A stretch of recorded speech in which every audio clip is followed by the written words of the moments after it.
اعوذ باللہ من الشیطان الرجیم بسم اللہ الرحمن الرحیم الحمد للہ رب العالمین الصلاة والسلام علی اشرف الانبیاء والمرسلین وخاتم النبیین سیدنا والنبینا بالقاسم محمد اللہم صلی علی محمد وآل محمد وعجل فرجہم۔ سمرہ اور کھجور کا درخت۔ سمرہ بن جندب جو بظاہر ایک مسلمان تھا لیکن عدل و انصاف کے مفہوم سے بالکل ناآشنا تھا۔ وہ ایک بے وقوف، لالچی، گستاخ اور ہٹ دھرم شخص تھا۔ وہ ایک کھجور کے درخت کا مالک تھا جو ایک انصاری کے گھر میں لگا ہوا تھا۔ جب اسے اپنے درخت کی دیکھ بھال کی ضرورت ہوتی تو انصاری کے گھر کچھ سنے کہے بغیر گھس جایا کرتا تھا، بغیر اجازت کے۔ وہ انصاری سے سمجھاتا اور کہتا کہ سمرہ، ٹھیک ہے، میرے گھر میں تمہارا کھجور کا درخت ہے، تم اس کی دیکھ بھال کے لیے یہاں آنے جانے کا حق رکھتے ہو، لیکن جب آؤ تو کم از کم آواز دیا کرو۔ یہ سن کر سمرہ نے بڑی بے شرمی سے کہا، مجھے آنے جانے کا پورا حق حاصل ہے، تو میں اجازت کس بات کی لوں؟ بالآخر اس انصاری نے حضور اکرم صلی اللہ علیہ وآلہ وسلم سے اس کی شکایت کی اور کہا کہ یا رسول اللہ، سمرہ میرے گھر میں آنے جانے کے سلسلے میں حق شراکت رکھتا ہے، لیکن میں اسے جتنا بھی سمجھاؤں وہ بغیر اطلاع دیے گھر میں چلا آتا ہے۔ گھر میں بیوی بچے ہوتے ہیں، وہ اس کی پرواہ نہیں کرتا۔ حضرت صلی اللہ علیہ وآلہ وسلم نے سمرہ کو بلوایا اور پوچھا، تمہارا شریک ایسی باتیں کرتا ہے، یہ کہہ رہا ہے کہ جب تم اس کے گھر جاتے ہو تو بغیر اطلاع دیے ہوئے گھر میں گھس جاتے ہو؟ سمرہ نے جواب دیا، کھجور کا درخت میرا ہے، مجھے وہاں آنے جانے کا حق حاصل ہے، تو میں کس بات کی اجازت لوں؟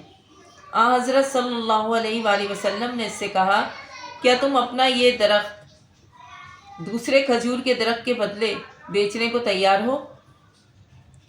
یہ درخت دے کر دوسرا ایسا ہی درخت کسی اور جگہ لینے پر آمادہ ہو؟ اس نے کہا نہیں۔ حضرت نے فرمایا، اچھا، اس کے بدلے 2 درخت لے لو۔ اس نے کہا نہیں، یہاں تک کہ آپ صلی اللہ علیہ وآلہ وسلم نے اسے 10 درختوں تک کی پیشکش کر دی۔ اس کے باوجود اس نے کہا کہ میں یہ معاملہ کرنے کے لیے تیار نہیں ہوں۔ پھر نبی کریم صلی اللہ علیہ وآلہ وسلم نے فرمایا، آؤ ایک دوسرا سودا کر لو، فنا ہونے والی چیز کو باقی رہنے والی چیز کے عوض فروخت کر دو۔ تم مجھے اپنا کھجور کا درخت اس کھجور کے درخت کے بدلے میں بیچ دو جو کبھی فنا نہیں ہوگا۔ اس کے باوجود اس ہٹ دھرم نے کہا، ہرگز نہیں، میں اس کے لیے بھی تیار نہیں ہوں۔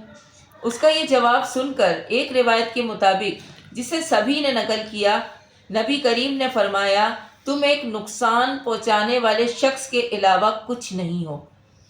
اسلام میں نہ نقصان برداشت کرنے کا حکم ہے اور نہ ہی نقصان پہنچانے کا۔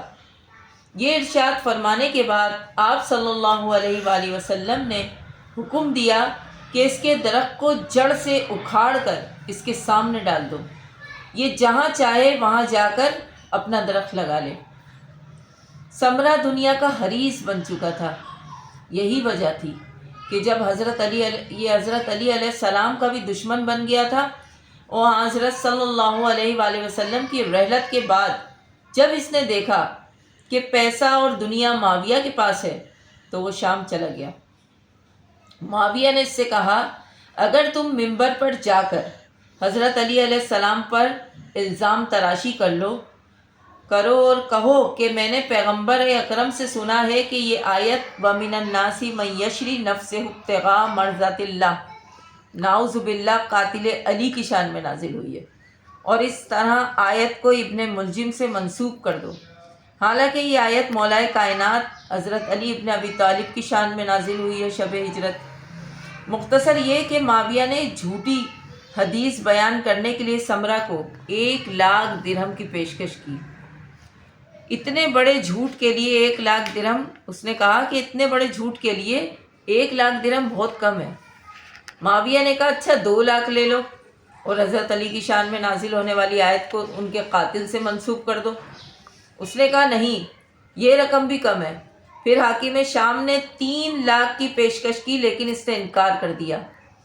پھر یہ معاملہ 4,00,000 درہم میں طے پایا اس کے بعد وہ جمعے کے دن مسلمانوں کے سامنے منبر پہ گیا اور کہنے لگا کہ میں نے پیغمبر اکرم سے سنا ہے کہ آپ صلی اللہ علیہ وآلہ وسلم نے فرمایا ہے کہ یہ آیت ابن ملجم کی مدح میں نازل ہوئی ہے۔ اس نے اتنا بڑا جھوٹ بولا، اور اس کے بعد اس من گھڑت حدیث کو سن کر کسی نے بھی اس پر کوئی اعتراض بھی نہیں کیا۔ خود رسول اللہ نے اس کے بارے میں فرما دیا تھا کہ دنیا میں دولت کی اتنی زیادہ ہوس رکھنے والا اس دنیا کی آگ میں جل کر مرے گا، یعنی سمرہ کے بارے میں رسول خدا فرما چکے تھے۔ چنانچہ ہوا بھی یہی۔